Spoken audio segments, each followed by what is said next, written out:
ગુરુવાર તારીખ 28 મેના રોજ ભરૂચ ખાતે યોગ સંવાદનું આયોજન કરાયું।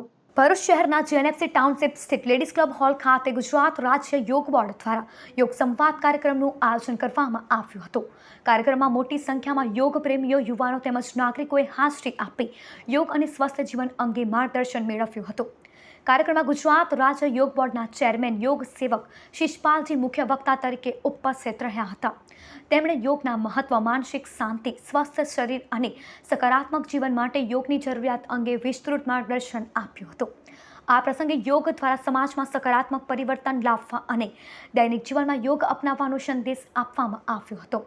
કાર્યક્રમ દરમિયાન ઉપસ્થિત લોકોએ યોગાભ્યાસ પણ કર્યો હતો અને યોગ અપનાવો, સ્વસ્થ જીવન પાવના સંકલ્પ સાથે કાર્યક્રમ સફળતાપૂર્વક પૂર્ણ થયો હતો। યોગ ભારતીય સંસ્કૃતિની દેન છે। આપણા દેશના ઋષિમુનિઓ યોગી હતા। આધુનિક સમયમાં દેશના વડાપ્રધાન આદરણીય નરેન્દ્રભાઈ મોદીના લીધે 21 જૂન આંતરરાષ્ટ્રીય યોગ દિવસ ઉજવાય છે।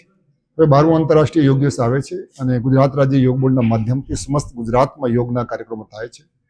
આજે હું ભરૂચમાં આવ્યો છું અને કાલે મારું અંકલેશ્વરમાં પણ એક મોટું યોગ શિબિર છે।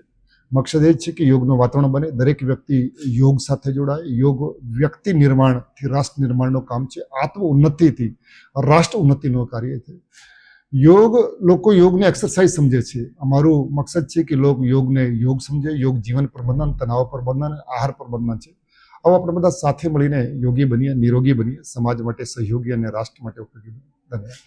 આ આયોજનમાં યોગ સંવાદમાં 400થી વધારે લોકોએ જોડાઈ ને એમાં ભાગ લીધો છે અને યોગ સંવાદની પાછળનો મેઇન એમ છે કે ગુજરાતના હરેક ઘર સુધી યોગને પહોંચાડી શકીએ અને ભરૂચને યોગમય બનાવી શકીએ।